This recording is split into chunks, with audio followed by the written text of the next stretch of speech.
The trader you become. What would the trader you want to become do?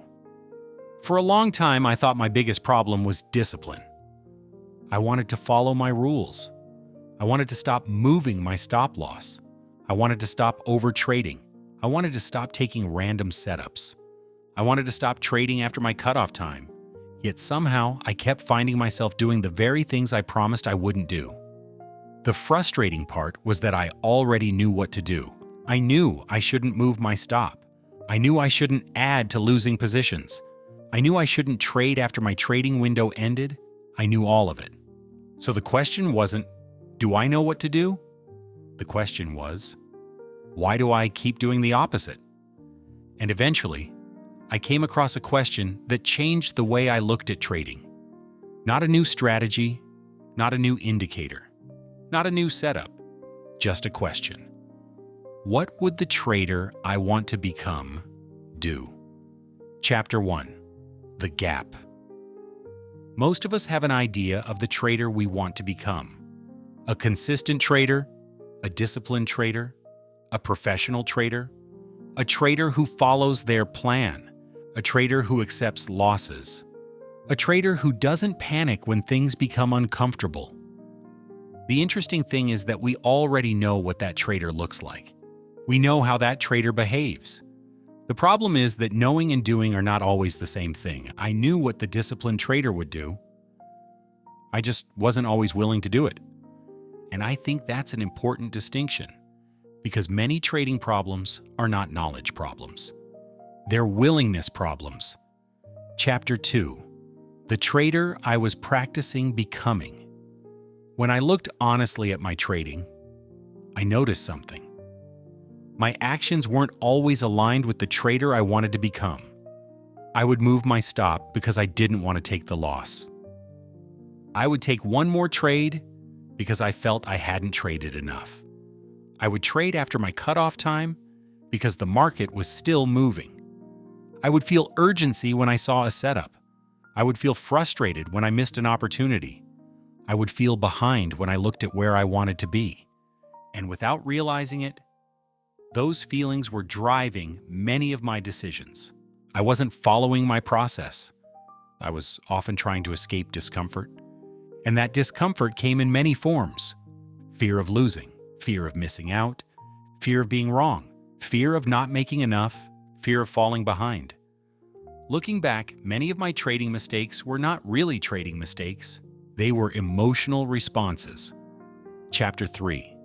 One day I stopped negotiating with myself. One day I decided to stop negotiating with myself. Not forever, not perfectly, just long enough to see what would happen if I actually followed the rules I already knew. And something interesting happened. The fear didn't disappear. The temptation didn't disappear. The urge to move my stop didn't disappear. The urge to take one more trade didn't disappear. The urge to trade after my cutoff time didn't disappear. All of those things still showed up. For a long time, I thought confidence came first. I thought one day I would feel ready. I thought one day the fear would disappear. I thought one day following my rules would feel easy. But that wasn't my experience. The fear was still there. The temptation was still there. The urge to move my stop was still there. What changed was something else. I became more willing. More willing to take the loss. More willing to miss the trade. More willing to stop trading when I wanted one more trade. More willing to feel uncomfortable without immediately trying to make the feeling go away. And every time I did, I collected a piece of evidence. Evidence that I could do it. Evidence that I could survive it.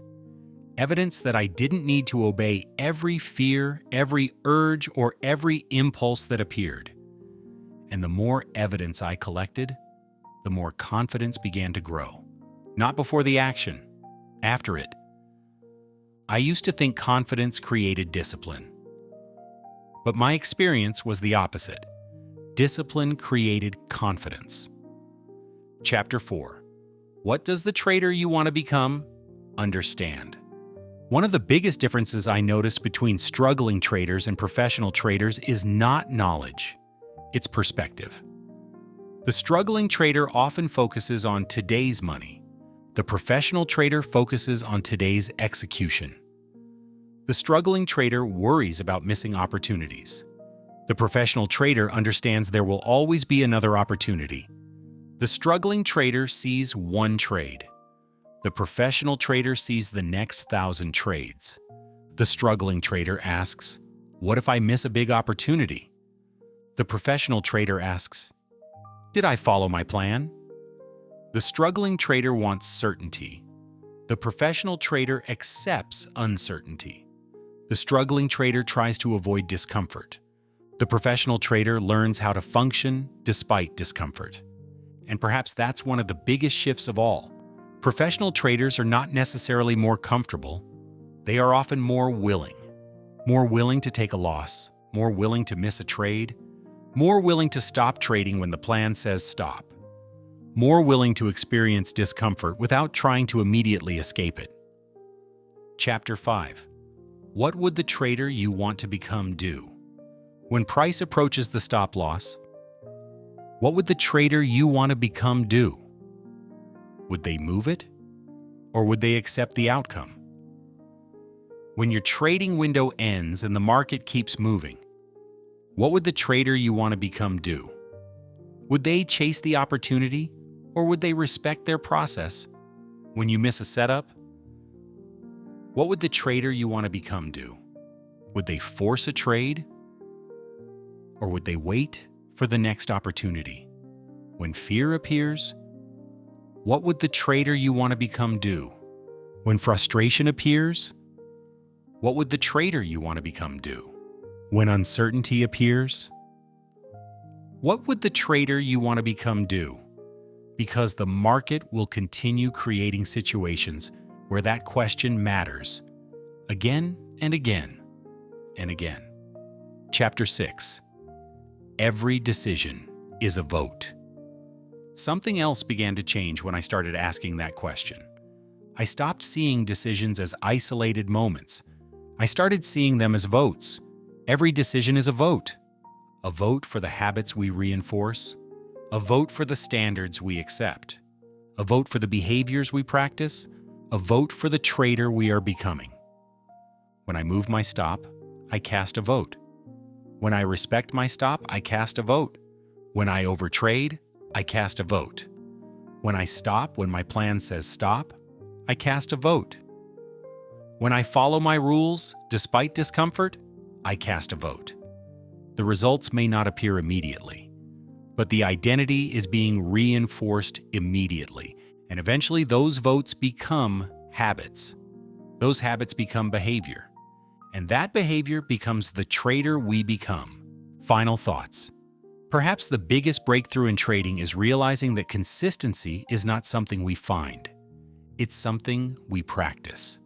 One decision at a time, one trade at a time, one day at a time. The trader you want to become may not think differently because they have more money.